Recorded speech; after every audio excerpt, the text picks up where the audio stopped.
नमस्कार, शाम के 7 बजने को है। देश के सबसे विश्वसनीय, सबसे लोकप्रिय और नंबर 1 शो शंखनाद में आप सभी का स्वागत है। मैं हूं आपके साथ चित्रा त्रिपाठी। फिजाओं में बारूद की गंध घुली हो, गोलियों की तड़तड़ाहट हो, लोगों के मरने, चीखने, पुकारने और गिड़गिड़ाने का शोर हो और सामने बंदूकधारी क्रूर तालिबानी हो, कुछ भी ना सूझ रहा हो कि अब आगे कितनी है जिंदगी, कितने सेकंड की बची है जिंदगी। कुछ समझ में नहीं आ रहा हो कि अब आगे जिंदगी बचेगी भी या फिर नहीं। बार बार लग रहा हो कि मौत अब आई कि तब आई। बेहिसी की धुंध में लिपटी पड़ी हो जिंदगी। ऐसी जिंदगी को एक बार फिर अगर मुस्कुराने का मौका मिल जाए तो कैसा लगता है? बिल्कुल वैसा ही लगता है जैसे काबुल से लौटे 120 लोगों को लग रहा है। लोग लौटे हैं काबुल से अपनी सरजमी पर, अपने भारत देश में।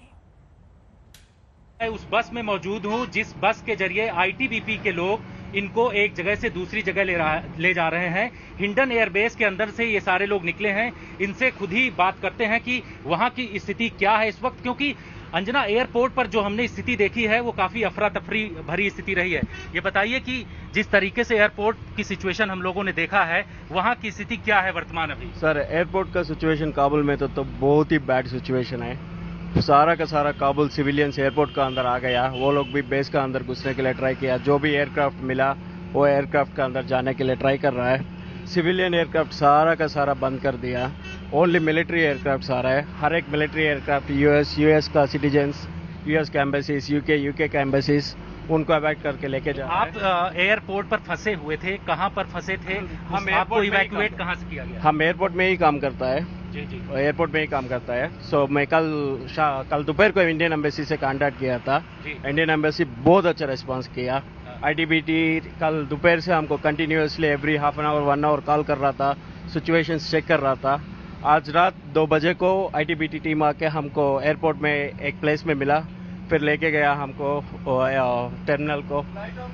टर्मिनल को लेके जाके उधर से हमको फ्लाइट में लेके आके उधर से गुजरात में तो बहुत अच्छा ट्रीटमेंट किया इंडियन आर्मी एयरफोर्स ने। कितने लोग टोटल इस पूरे जो ग्लोब मास्टर है उसमें आए हैं? आप लोग कितने लोग शामिल थे इसमें? अभी फिलहाल के लिए 120 आदमी करीब आए थे और वहाँ पे हमारे भारतीय लगभग 200-300 के ऊपर फंसे पड़े, तो बहुत जल्दी वो लोग भी निकल के आ जाएगा। उन लोगों की सिचुएशन क्या है जो लोग फंसे हुए हैं? आप तो वहाँ पर देख करके आए हैं। एयरपोर्ट जो काबुल एयरपोर्ट पर एकदम अफरा तफरी इस वक्त मची हुई है। देखिए, अभी वो जो भी आपको मीडिया में दिखा रहे हैं वो सब पहले 2 दिन पहले का हालत था। अभी वहाँ पे पूरे लोग अमेरिकन फोर्सेस सिविलियंस को पीछे करके और एयरपोर्ट ऑपरेशन चालू करने की कोशिश कर रही है, तो कोई चिंता करने की जरूरत नहीं। बड़ी जल्दी 2-3 दिन में उम्मीद करते हैं कि हमारे बाकी भाई लोग भी वापस आ जाएंगे। कितने लोग अभी भारत के वहाँ पर फंसे होंगे? आपके मुताबिक कितनी संख्या होगी? हमारा बेस में तो कम से कम 200-300 लोग हैं। जो कि एयरफोर्स जो बेस है वहाँ पर, वहाँ पे जो काबुल का बेस है टर्किश वाले का, उन लोगों के बेस में जो अलग अलग डिपार्टमेंट में काम करने वाले 200-300 लोग करीब पड़े हैं। आ जाएंगे। ये जो बस है, इस बस में वो तमाम लोग सिविलियन हैं जो कि कोई वहाँ का जो एयरपोर्ट है वहाँ पर काम कर रहा था। कुछ ऐसे लोग हैं जो कि बिजनेस के पर्पज से गए थे। उन लोगों को भी यहाँ इवैक्यूएट किया गया है और उनको ले करके जाया जा रहा है हिंडन एयरबेस जो एयरफोर्स स्टेशन है यहाँ से। अब से कुछ देर पहले वो तमाम लोग जो हिंडन एयरबेस से अब अपने अपने घरों को जा रहे हैं, अफगानिस्तान से लौटे ये भारतीय हैं जिनसे बातचीत कर रहे थे हमारे संवाददाता जितेंद्र बहादुर। लेकिन अफगानिस्तान से अपनी जमीन पर लौट आने वाले खुशनसीब हैं, मगर बहुत सारे ऐसे भी हैं जो अभी भी अफगानिस्तान में तालिबान के बीच फंसे हुए हैं। वो बार बार गुहार लगा रहे हैं कि किसी भी तरह से उन्हें तालिबान के चंगुल से छुड़ा लिया जाए। वो बार बार गुहार लगा रहे हैं, मिन्नतें कर रहे हैं कि उनकी जिंदगी की बागडोर अब भारत सरकार के हाथ में है, उन्हें बचा लिया जाए।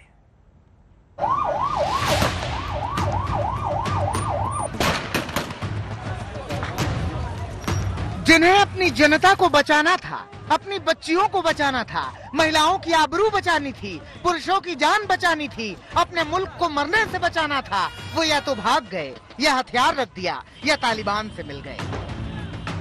जिनसे उम्मीद थी उन्होंने नाउम्मीदी के गहरे अंधकूप में धकेल दिया, तो अब क्या बचा? न सर पर साया, अनाथ रियाया। बदकिस्मती कहिए या बेबसी या बेचारगी, लेकिन सच्चाई यही है कि काबुल एयरपोर्ट पर जिंदगी बचाने के लिए अफगानिस्तान छोड़कर जाने के लिए लोग मरे जा रहे हैं। कैसे भी करके बस निकल जाना चाहते हैं। अपनी उखड़ती सांसों से वो गुहार लगाते हैं कि हम इंसान हैं, इंसानियत के नाते ही सही बचा लो हमें, जिंदगी पर पहरा है, एक एक मिनट गहरा है। वैसे कोई हेल्प नहीं कर रही है, कोई नहीं सुनने वाला है। अब पता नहीं शाम को क्या होगा। बिल्कुल कोई फोन नहीं उठा रहा है, फ्लाइट का कुछ अता पता नहीं है, अभी गोलियां चल रही है। कुछ लोग काबुल से भारत आ गए हैं, कुछ लाए जा रहे हैं, मगर वहाँ जो हालात हैं, वहाँ एक एक मिनट भारी है, जिंदगी के लिए जंग जारी है। यहाँ पे आप मेरे पीछे देख रहे हैं, सारे इंडियंस बैठे हुए हैं। अभी हम लोग बाहर भी नहीं जा सकते हैं, यहाँ पे फायरिंग हो रही है और अंदर चोर वगैरह लुटेरे वगैरह घूम रहे हैं, तो क्योंकि यहाँ पे चोरी वगैरह होने का भी डर है। बाहर जा नहीं सकते हैं क्योंकि बाहर बहुत भीड़ है और फायरिंग भी हो रही है। अभी एयर इंडिया कब आ रही है हमें कुछ नहीं पता। 12:30 बजे का टाइम दिया था, एम्बेसी फ़ोन नहीं उठा रही है, कोई हमारे पास इन्फॉर्मेशन नहीं है। तालिबानियों की मार और अफगानिस्तान की जहरीली बयार के बीच काबुल में 18 भारतीय फंसे हुए हैं। ये गुहार लगा रहे हैं कि किसी भी तरह से इन्हें वापस हिंदुस्तान बुला लिया जाए, क्योंकि जिस कंपनी में ये काम कर रहे थे उसने इनके पासपोर्ट जब्त कर रखे हैं, वो इन्हें निकलने ही नहीं दे रही। हम अपने गवर्नमेंट से ये रिक्वेस्ट करना चाहते हैं कि हम सबको यहाँ से निकाला जाए। कंपनी हम लोग का पासपोर्ट रख लिया, कंपनी भेजना नहीं चाह रही है। अब सभी लोग हम लोग यूपी के हैं और दिल्ली गाजियाबाद के दो आदमी हैं, 13 लोग यूपी के हैं।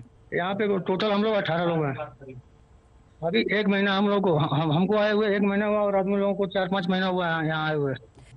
यहाँ अभी खाने रहने के लिए तो कोई दिक्कत नहीं हो रही है, लेकिन यहाँ पे माहौल बहुत खराब है। आदमी निकल नहीं पा रहा है। पासपोर्ट यहाँ पे कंपनी लेकर रख लिया है, किसी को जाने नहीं दे रही है, धमकी दे रही है। तो कंपनी ये कह रही है कि कोई भी हमारे बिना कोई इजाजत के बिना कोई नहीं जाएगा। देहरादून के प्रकाश तमांग भी काबुल में फंस गए हैं। उधर प्रकाश दहशत में है और इधर उनके परिवार का दर्द उनके आंसुओं के तौर पर सामने है। एक तरफ आंसू है, दूसरी तरफ प्रार्थना है कि प्रकाश सही सलामत लौट आए। अभी सर हम होटल में 8 लोग हैं, 19 लोग हैं और हमसे थोड़ा सा 10-12 किलोमीटर कम से कम 120 लोग हैं वहाँ पे। वो भी ट्रेन को डालने की कोशिश कर रहे हैं और वो एक जगह और उसके अंदर स्टक है। कितना मुश्किल है ये दौर, जहां आदमी की शक्ल में आदमखोर घूम रहे हों, जिन्हें इस बात से फर्क ही नहीं पड़ता हो कि आप हिंदुस्तानी हैं, पाकिस्तानी हैं या अफगानी हैं। उनकी बंदूक की गोली बच्चियों, महिलाओं, नौजवानों और बुजुर्गों में कोई भेद नहीं करती। जिन्होंने तालिबान का क्रूर चेहरा अपनी आंखों से देखा है, उनके सामने मौत नाची है। अब उनकी जिंदगी का एक ही मकसद है कि अपनी सांसों को बचाए हुए वापस वो अपने घर लौट आएं। काबुल में नवीद सुल्तानी, जामनगर में दर्शन ठक्कर और देहरादून में दिलीप सिंह राठौड़ के साथ आज तक ब्यूरो। तालिबान का क्रूर शासन जिसने एक हंसते खेलते मुल्क को बदरंग कर दिया है। चारों तरफ बदहवासी की तस्वीरें हैं। इन सब के बीच हिंदुस्तान का कंसर्न इस बात को लेकर कि वहां पर जो भारतीय फंसे हुए हैं, तमाम लोगों को कब जल्द से जल्द भारत ले आया जाएगा। करीब 120 लोगों को एयरलिफ्ट होकर आज सकुशल हिंदुस्तान उनकी वापसी हो गई है, जो तस्वीरें भी हमने आपको शंखनाद के शुरुआती हिस्से में दिखाई। लेकिन अभी भी कई ऐसे परिवार हैं जिनके अपने अफगानिस्तान में फंसे हुए हैं। देहरादून के रहने वाले अनुराग गुरंग भी उनमें से एक हैं, जो काबुल के एक होटल में फंसे हुए हैं। उनका परिवार देहरादून से हमारे साथ है। अफगानिस्तान में फंसे शीतल राणा काबुल से जुड़ रहे हैं, जो कि वहां पर मौजूद हैं। इसके अलावा यूपी के चंदौली के रहने वाले सूरज भी काबुल में फंसे हुए हैं, जिनके पिता ओमकार चौहान भी हमारे साथ जुड़ रहे हैं। वहीं स्टूडियो में सामाजिक कार्यकर्ता डॉक्टर बरखा वर्षा मौजूद हैं, जो कुछ दिन पहले ही अफगानिस्तान से वापस लौटी हैं। सबसे पहले मैं आपका ही रुख करते हुए, चूंकि इस वक्त मौजूदा जो स्थिति है, अनुराग गुरुंग जी, क्या किसी भी तरह से आपसे संपर्क हो पाया है? आपकी वापसी कैसे होगी, किस तरह से होगी, क्या कोशिशें की जा रही हैं, इसके बारे में जरा विस्तार से बताइए अनुराग गुरुंग। जी मैम, ये अभी तक तो हमें कुछ नहीं मालूम, क्योंकि हम अपने लेवल में हमने अपनी टिकट बुक करा रखी है। बस उसी टिकट के बेस पे ही हम लोग इंडियन गवर्नमेंट की तरफ से कोई फ्लाइट आए तो हम उसमें जा सके। बाकी तो गवर्नमेंट की तरफ से कोई भी रिस्पॉन्सिबिलिटी हुआ नहीं हमारे लिए। सिर्फ इतना है कि हमने अपने बेस पे ही हमारे पास टिकट है और उसी टिकट से हमें जाना है और कमर्शियल फ्लाइट बिल्कुल बंद है, तो हम क्या करें, यही चिंता लगी है हमें। आपने कहा कि अभी किसी भी तरह से संपर्क नहीं हो पाया है, एक होटल में आप फंसे हुए हैं, आपके पास फ्लाइट की टिकट तो है लेकिन चूंकि कमर्शियल फ्लाइट की आवाजाही बंद है, यकीनन अब भारतीय वायु सेना का जो विमान है वही जाएगा, तभी आप लोगों को लेकर आ पाएगा। आपके साथ क्या कुछ और भी भारतीय फंसे हुए हैं वहां पर? जी, हम लोग यहाँ पे 6 जने हैं, जिस होटल में हम लोग रुके हुए हैं इसमें हम लोग 6 जने हैं। कुल 6 लोग हैं? हाँ, हम यहाँ इस होटल में, बाकी तो काबुल के अंदर तो काफी लोग होंगे, हाँ। अराउंड 500-600 होंगे, इतने आइडिया तो है नहीं, लेकिन हाँ, हम इस होटल में सिर्फ 6 जने हैं। अपने आसपास किस तरह का माहौल आप देख रहे हैं? मैम, अब ऐसा है, हम होटल के अंदर है, बाहर का हमें मालूम नहीं है, लेकिन हमारे साथ जितने भी लोकल्स हैं वो बात करते हैं तो वो लोग यही बता रहे कि जो नई सरकार बनी है इनकी, तो अभी तक इन्होंने किसी को कुछ नहीं, हम नहीं पहुंचाया है। अनुराग जी, आप देहरादून के रहने वाले हैं? जी। यहाँ पर आपके परिवार के लोग भी इस वक्त हमारे साथ मौजूद हैं, मैं सीधे उनसे बातचीत करना चाहूंगी। यकीनन परिवार के लिए ये जो वक्त है, एक एक क्षण कितना मुश्किल हो रहा होगा, इस बात को हम समझ सकते हैं, क्योंकि एक एक सांस की लड़ाई वहां पर देखने को मिल रही है। अगर परिवार के लोगों से बातचीत हो पाए, क्या कह रहा है परिवार? चित्रा, अनुराग के वाइफ हमारे साथ मौजूद है यहाँ पर, आइए उन्हीं से बात करते हैं, क्योंकि जिस तरीके से वहाँ के हालात है वो ज्यादा अच्छे से बता पाएंगे। अभी अनुराग जी से बात हो रही है।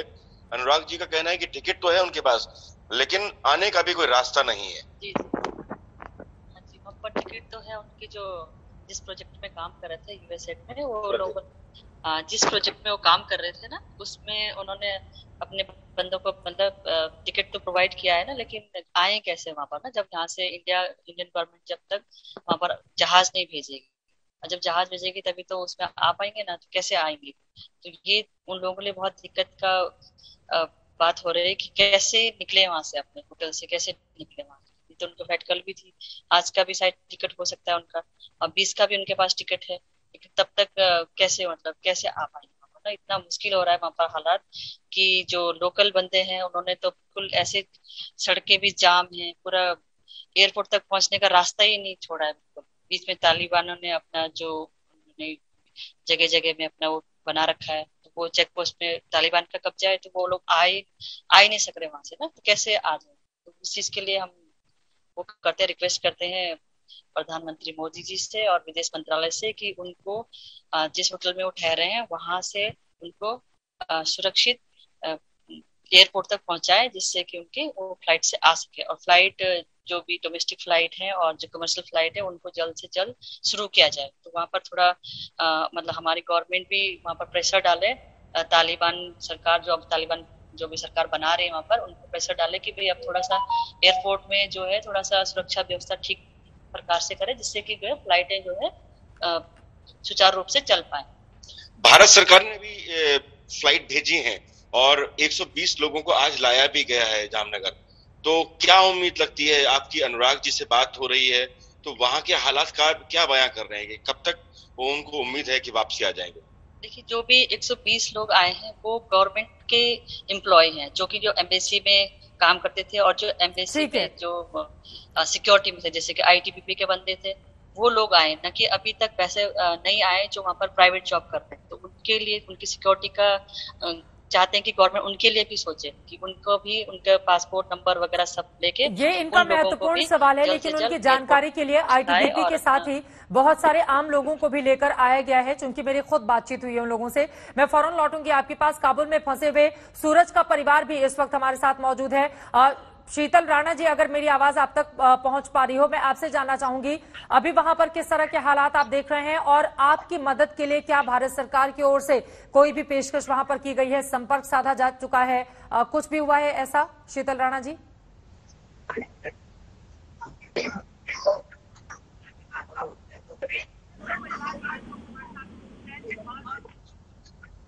शायद उन तक मेरी आवाज नहीं पहुंच पा रही है। सूरज का परिवार इस वक्त हमारे साथ मौजूद है और काबुल में सूरज फंसे हुए हैं। आप लोगों से जानना चाहूंगी, फिर मैं आपके पास तुरंत आऊंगी। बरखा जी, आप लोग किस तरह की अपील करना चाहेंगे भारत सरकार से? किसी भी तरह से सूरज से संपर्क हो पाया है क्या? वो कहाँ है, किस स्थिति में है, कैसे हिंदुस्तान लौटेंगे? हाँ, सूरज से बात हुआ है हमारा, वो कंपनी में ही है। वो अपनी कंपनी में है जहां वो काम करते हैं? हाँ वहीं पे है। बात हुआ था अभी आधे घंटे पहले बात हुआ है, मतलब बार बार बात हो रही है। उनकी माँ क्या कहना चाहेंगी? मैं चाहूंगी कि आप सूरज के परिवार के सब लोग हैं, उनकी माँ और पिता से भी हम बातचीत करना चाहेंगे। ये लोग क्या अपील करना चाहेंगी और क्या इनसे माँ से बात हो पाई है सूरज की? हाँ हो जाएगी। आप प्लीज उनसे पूछिए, आप सीधे पूछ लीजिए उनसे कि वो क्या कहना चाहती हैं।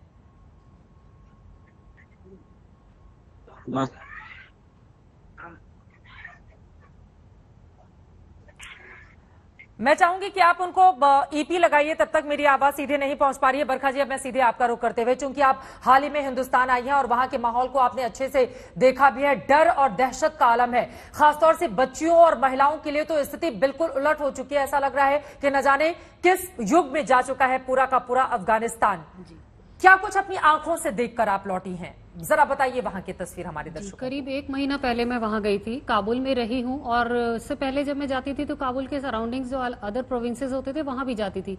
लेकिन इस बार जब वहां पर गई तो हालात बिल्कुल, जब गई थी तो इतना बुरा नहीं लग रहा था। थोड़ा थोड़ा पता चलता था कि कभी कहीं पे कोई अटैक हो रहा है या ब्लास्ट हो रहे हैं। ये बहुत आम बात हो गई थी अफगानिस्तान में कि कहीं ब्लास्ट हो रहा है या कहीं अटैक हो रहा है या कुछ और फसाद चल रहे हैं। लेकिन इस बार जब वहां गई तो पता चला कि काबुल की सराउंडिंग्स प्रोविंसेस में भी तालिबान ने धीरे धीरे कब्जा करना शुरू कर दिया है। तो जब शुरू के 15 दिन ऐसा लगता था, जब लोग बात करते थे आपस में, कि ये लोग काबुल को छोड़ देंगे, लेकिन काबुल को पूरे कंट्री से डिस्कनेक्ट कर देंगे। लेकिन धीरे धीरे हालात बिल्कुल ही बेकाबू होते चले गए। एक दिन में 3-3, 4-4 प्रोविंसेस पे कब्जा करते रहे और करते करते ये लोग काबुल तक आ गए। आप किस तरह से हिंदुस्तान लौटी? जब मैं यहाँ आई हूँ 4-5 दिन पहले, मेरे पास एम्बेसी से एक मेल आ गया था, you just leave Afghanistan, like आप वापस चले जाएं क्योंकि आपकी सुरक्षा की हमें चिंता है। तो उसके बाद ही फिर मैंने टिकट कराया और एक दिन कैमियर का फ्लाइट था, वो भी कैंसिल हो गया। कितने दिनों तक थी? 1 महीना करीब मैं वहां रही हूँ और करीब 3 साल से लगातार मैं आती जाती रही हूँ। मेरे ऑर्गेनाइजेशन के तमाम लोग वहां पे मेरे साथ काम करते रहे। हम लोग खासतौर से वुमेन एंटरप्रेन्योरशिप और वुमेन वेलफेयर और साथ में चाइल्ड एजुकेशन, वुमेन एजुकेशन के ऊपर 3 साल से काम कर रहे थे। लेकिन अब जो हालात हैं वो लेडीज के लिए बहुत ही बदतर हैं। आज भी जैसे देखा गया कि औरतें भाग रही थी कि हमें बुर्का खरीदना है। काबुल में इतना ऐसा हाल कभी नहीं देखा था। इंटीरियर एरिया में, गांव में होता था कि लोग वो एक ब्लू कलर का बुर्का पहन के निकल जाते थे। लेकिन काबुल अच्छा था, इतने बुरे हालात नहीं थे, ठीक था। लेकिन आज की जो स्थिति है, वहां पे जो लेडीज थी वो जॉब कर रही थी। जब आप 1 महीने पहले वहां पर जा रही थी तो क्या इस बात का, चूंकि उसी समय से धीरे धीरे करके तालिबान का जो कब्जा है वो तमाम दूसरे शहरों पर होता हुआ काबुल की तरफ आ पहुंचा, क्या उस समय इस बारे में कोई जानकारी नहीं थी कि तालिबान इतनी मजबूती से वहां पर पैर फैला रहा है और आप लोगों के लिए मुश्किल पैदा हो जाएगी? जब मैं वहां थी तो पहली बार पता सुनने में आया था कि मजार शरीफ को कब्जे में ले लिया है। तो ये था कि मजार शरीफ बहुत दूर है। जैसे आप दिल्ली में बैठे और कोई साउथ की बात करे कि केरला में क्या हो रहा है, नहीं कोई समझ सकता था कि इतनी जल्दी वो अलग अलग प्रोविंसेस को कवर करते हुए काबुल तक आ जाएंगे। आप ये इस चीज से अंदाजा लगाएं कि 15 दिन में ही दुनिया बदल गई। और देखा जाए तो आखिर के 3 दिन ऐसा था कि 12, 13, 14 में समझ ही नहीं आया कि कैसे ये सब इस बात का डर भी लग रहा होगा कि क्योंकि तालिबान को लेकर महिलाओं के प्रति जो उनका व्यवहार रहा है। मैं आपको बताती हूँ, मैं जब 14 को गई तो 18 तारीख से मैं खुद वहां टारगेटेड हो चुकी थी। मेरे पास और मेरे फैमिली के पास मेरे खिलाफ मैसेजेस आने लगे थे और कोई पता नहीं पाकिस्तानी कोई सोशल मीडिया के थ्रू आ रहे थे और मुझे लोगों को बताया जा रहा था कि ये लेडी कहाँ पे है, इसके बारे में कुछ भी पता है तो हमें इनबॉक्स करें, क्योंकि वो चाहते ही नहीं कि वहां पे लेडीज कुछ भी एक अच्छा काम कर सके, लेडीज थोड़ा भी अपग्रेड हो। वहां पे it is just a male dominating country और वो लोग वही चाहते थे। तो जब मैं 3 साल से काम कर रही थी, उन्हें कोई भी वो आदमी नहीं चाहिए। वहां जर्नलिस्ट को टारगेट किया जाता है, सोशल वर्कर्स को टारगेट किया जा रहा था। ये नहीं कि सिर्फ महिलाओं के लिए जहन्नुम बन चुका है तालिबान का वहां पर जिस तरह का शासन। यकीनन बिल्कुल सही बातें कही है और वहां की महिलाओं को लेकर एक अजीब सा डर भी देखने को मिल रहा है, जिस तरह की स्थितियां पैदा हो चुकी हैं। एक बार फिर से सूरज के परिवार के पास हम जाना चाहेंगे, क्योंकि हमारे साथ वो जुड़े हुए हैं। माता जी, अगर मेरी आवाज आप तक पहुंच पा रही हो, क्या सूरज से आपकी बातचीत हो पाई है? क्या कहना चाहेंगे आप, क्या अपील करना चाहेंगे भारत सरकार से?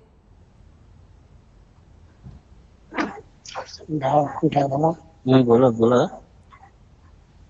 हेलो, क्या कहना चाहेंगे आप? हम ये कि मेरा बेटा सुरक्षित घर चलाया हुआ।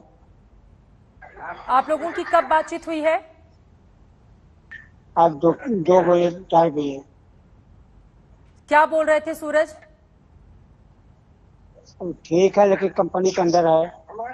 कंपनी के अंदर है, तो आप लोग उनकी सुरक्षित सलामती चाहते हैं। क्या सरकार की ओर से कोई भी कोशिश की गई है कि वहां पर सूरज को वापस लाने के लिए उन लोगों से संपर्क किया जाए? हम तो बार बार मांग करेंगे कि मेरा सरकार जो है सरकार मेरे बेटे को जल्द जल्द वापस कर दे सुरक्षित। सूरज की मां भी हमारे साथ मौजूद है। माता जी, आप भी कुछ कहना चाहेंगी? बोलो। ढेर तो लगा था ना।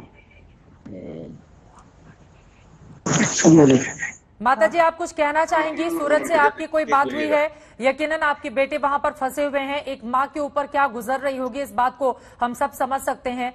क्या अपील करना चाहेंगी आप? हम कुछ मेरे बेटा के पास जल्द से जल्द यहाँ पर पहुँच देते।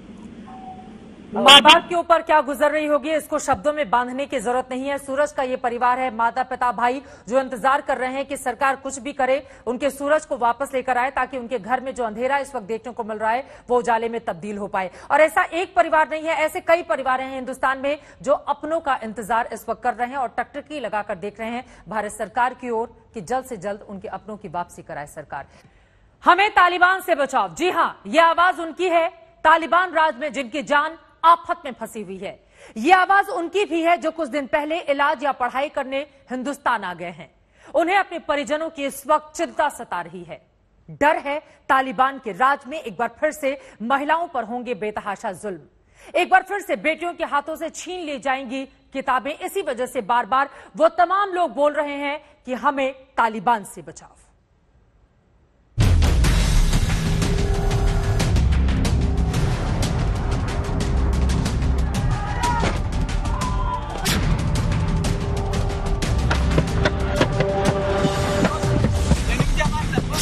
पाकिस्तानी लोग लड़कियों को बेहोश करके अपनी कंट्री पे रहते हैं, तो यही बहुत बुरे हालत है। सब वजह ये पाकिस्तान की वजह से है। मैं कहती हूँ अल्लाह पाकिस्तान को कब्रिस्तान बनाए।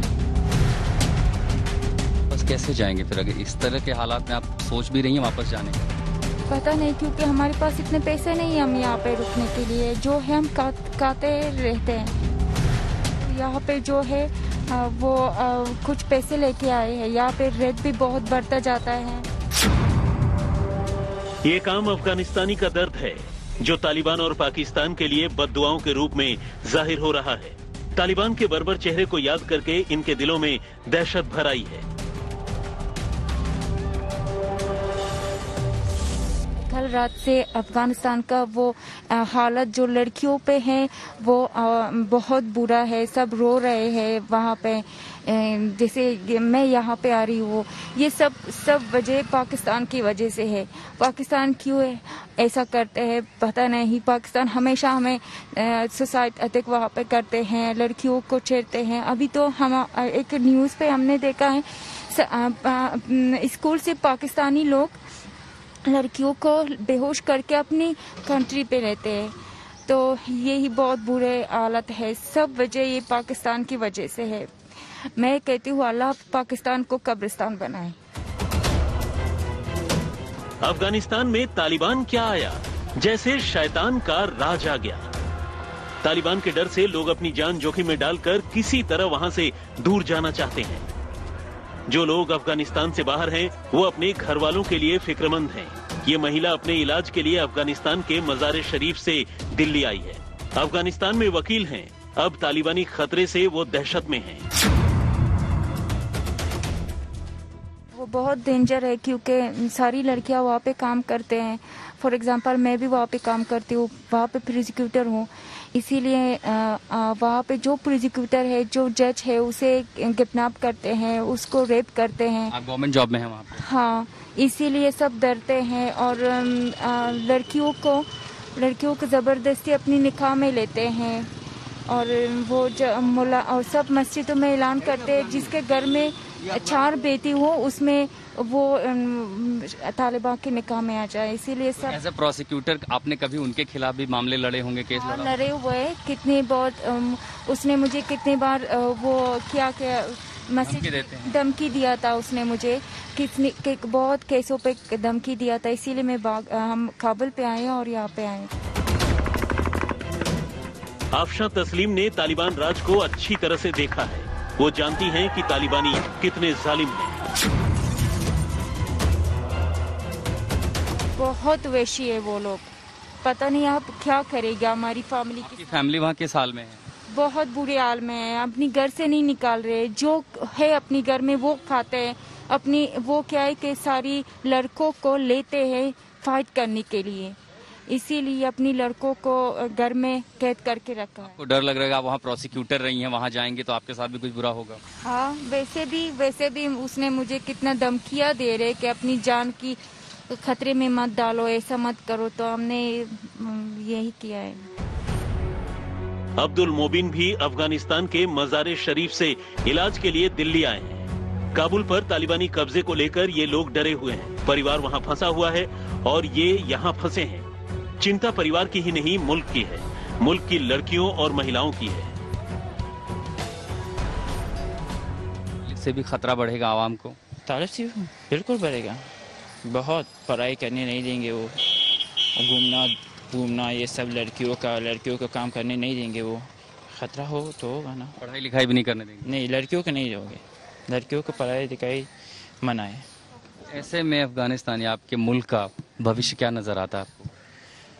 भविष्य तो खराब होगा ना, लड़कियां नहीं पढ़ेंगे, काम नहीं करेंगे, सिर्फ मर्दों, पैसा नहीं आएगा बाहर से, यहाँ से तो वो ट्रांसफर नहीं होगा, सब कुछ खराब होगा ना भविष्य। काबुल के रहने वाले भी इलाज करवाने दिल्ली आए हैं। वहाँ तालिबान राज से दहशत में हैं। मेरे माँ बाप है, मेरे फैमिली है। काबुल में ही है? हाँ जी हाँ। अगर उधर वापस गए तो वो जो नया गवर्नमेंट आया उसकी पॉलिटिक्स हमें मालूम नहीं, वो हो सकता है एंटी गवर्नमेंट ऑफ इंडिया हो, तो हमको पता नहीं उसका उधर क्या माहौल है। अभी हमको भी पता नहीं हम कैसे गए, कैसे करें। अफगानिस्तान में यूएस आर्मी के साथ काम करने वाले हसीबुल्ला डर के मारे वतन छोड़कर हिंदुस्तान भाग आए हैं और रिफ्यूजी के तौर पर यहाँ रह रहे हैं। ने धमकी दी थी आपको? हाँ, वही पे धमकी दे रहा था, तो बहुत प्रॉब्लम था। जो लोग उस टाइम पे काम कर रहा था तो उसको सर गला कटवा देता था और उसको मारा था कि तू नहीं हुआ। अगर वो आर्मी तो बहुत दूर की बात है, जो कोई आर्मी में था तो उसको भी मार जाता था कि आप आर्मी में क्यों काम करते हो। अफगानिस्तान से हिंदुस्तान इलाज के लिए आई ये दो महिलाएं सिर्फ पश्तो भाषा जानती हैं, लेकिन अफगानिस्तान में तालिबान के कब्जे की फिक्र इनके चेहरे से बयान हो रही है। हालात तालिबान की वजह से बन रहे हैं अफगानिस्तान में, जो लड़कियां हैं, औरतें हैं, उनके लिए कितना बड़ा खतरा है? दख्तरा क्या जाना नहीं, हालांकि मैं तालिबान वतन गिरफ्तार मेरे खतरा बर्शा का मेरी मुश्किलात बर जोर में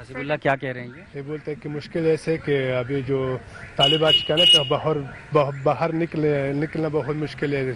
पढ़ाई करना, कोई बाहर जाना, हॉस्पिटल जाना, ये अभी बहुत मुश्किल है। और जब बाहर जाते तो बुर्का लगाना पड़ेगा। दिल्ली के रिफ्यूजी कॉलोनी में अफगानी जहां अफगानिस्तान में फंसे अपने परिवार को लेकर चिंता में हैं, तो कई ऐसे भी हैं जो अब अपने वतन जाना ही नहीं चाहते। सर, मुश्किल ये है कि वहाँ पूरा परिवार है, भाई हैं, बहन है, माता पिता हैं, और अब उनके जान की फिक्र है, डर है, दहशत है। ये पता नहीं कि आगे मुस्तकबिल इनका क्या होगा, अफगानिस्तान का क्या होगा, लेकिन अब वतन वापसी भी करनी है। इतने सारे सवाल अफगानिस्तान की उन जिंदगियों के आगे खड़े हैं जिनका जवाब फिलहाल किसी के पास नहीं है। शुक्रिया हसीबुल्ला, शुक्रिया आप सभी को, खुदा खैर। और ये सब कोशिश करेंगे अपने वतन वापसी लौटने की, लेकिन आगे क्या होगा इसके बारे में किसी को कुछ भी नहीं पता। दिल्ली में अफगानी रिफ्यूजी कॉलोनी से सत्या के साथ मैं आशुतोष मिश्रा, आज तक। तालिबान के कहर से बचने के लिए अफगानिस्तान में अफरा तफरी मची हुई है। लोग एयरपोर्ट भाग रहे हैं। ऐसी ही भगदड़ में एक 7 महीने की मासूम अपने माता पिता से बिछड़ गई। एयरपोर्ट पर एक टोकरे में मिली इस मासूम की तस्वीर ने पूरी दुनिया को झकझोर दिया है।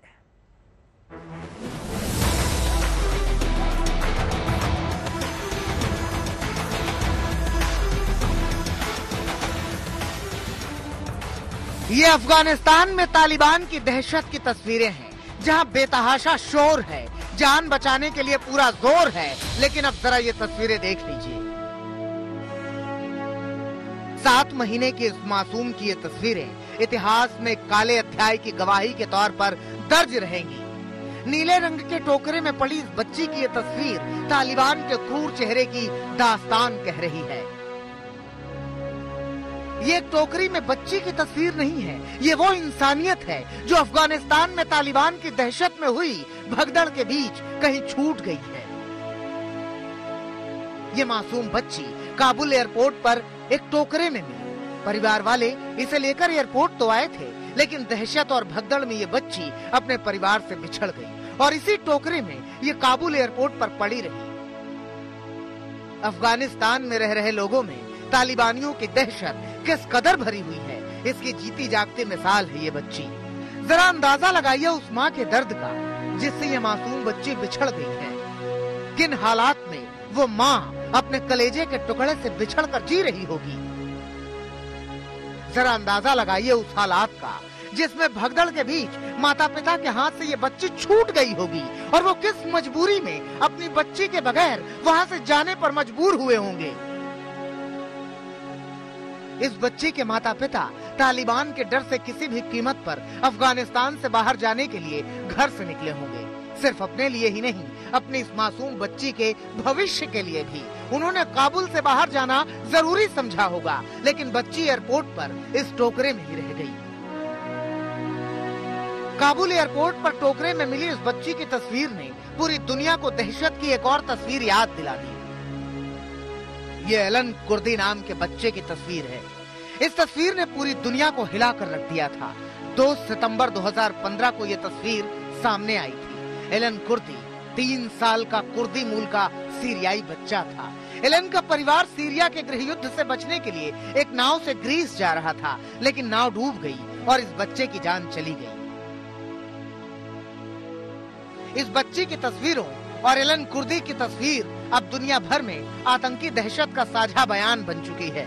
एलन कुर्दी की जान सीरिया के गृह युद्ध की वजह से गई, जबकि ये बच्ची तालिबानी दहशत की वजह से अपने माता पिता से बिछड़ गई। दर्द एक है, संदेश एक है। फर्क ये है कि एलन कुर्दी की मौत हो चुकी है, जबकि ये बच्ची जीवित है। आखिर क्या कसूर था इस बच्ची का? क्या यही कि इसने अफगानिस्तान में जन्म लिया था, या फिर एलन कुर्दी का ही क्या कसूर था? क्या यही कि वो गृह युद्ध में जल रहे सीरिया में पैदा हुआ था? ये तस्वीरें सदियों तक इस बात की गवाही देती रहेंगी कि दहशत और वहशत के बीच इंसानियत किस कदर दम तोड़ जाती है। अपनी जड़ों से दूर हो जाने पर मजबूर लोगों के दिलों पर क्या बीतती है। फिलहाल काबुल एयरपोर्ट पर मिली इस बच्ची को उसके परिवार वालों से मिलाने के लिए सोशल मीडिया पर मुहिम चल रही है। दुआ कीजिए कि ये बच्ची अपने माता पिता के पास पहुंच जाए। आज तक ब्यूरो। उधर अफगानिस्तान में तालिबानी राज को लेकर सबसे ज्यादा परेशान तो अफगानी लड़कियां हैं। अहमदाबाद के गुजरात में यूनिवर्सिटी में पढ़ाई के लिए आई लड़कियों को अपने साथ साथ अपनी बहनों की भी चिंता सता रही है, क्योंकि तालिबानियों को लड़कियों की पढ़ाई रास नहीं आती। हमारे संवाददाता गोपी घांघर की यह रिपोर्ट देखिए। अफगानिस्तान पर जिस तरीके से तालिबानियों ने कब्जा जमाया है, उसे लेकर जो लड़कियां यहाँ पे एक्सचेंज प्रोग्राम के तहत पढ़ाई कर रही है वो काफी चिंतित है। आप देख सकते हैं ये गुजरात यूनिवर्सिटी की अफगानिस्तान की वो स्टूडेंट्स है जो यहाँ पे एक्सचेंज प्रोग्राम के तहत आई हुई है, लेकिन उनके जो परिवार वाले हैं वो इस वक्त अफगानिस्तान में है। कितने चिंतित है वहाँ की महिलाओं के लिए, क्योंकि आप लोग तो बाहर आ चुके हैं, लेकिन जो महिलाएं वहाँ पे उनके लिए कितने चिंतित है? बहुत ज्यादा। लाइक हम जब उनके बारे में सोचते हैं तो ये सोचकर उनके बारे में सोचते हैं कि लाइक अगर अभी हम वहाँ होते तो हमारा क्या हालात होता। जो ड्रीम्स, जो ओप उन्होंने लेकर ये 20 साल हम लोगों ने साथ में वो 20 साल बिताए। हम लोगों के पास बहुत बहुत ख्वाब थे, बहुत आरज़ू थे। ये सुरक्षित हैं क्योंकि ये हिंदुस्तान में है, लेकिन ऐसी बहुत सारी लड़कियां हैं जो अफगानिस्तान में फंसी हुई हैं और आगे क्या होगा ये अपने आप में बड़ा सवाल है। इसी के साथ एक छोटे से ब्रेक के लिए हम रुकेंगे। शंखनाद में आज के लिए बस इतना ही।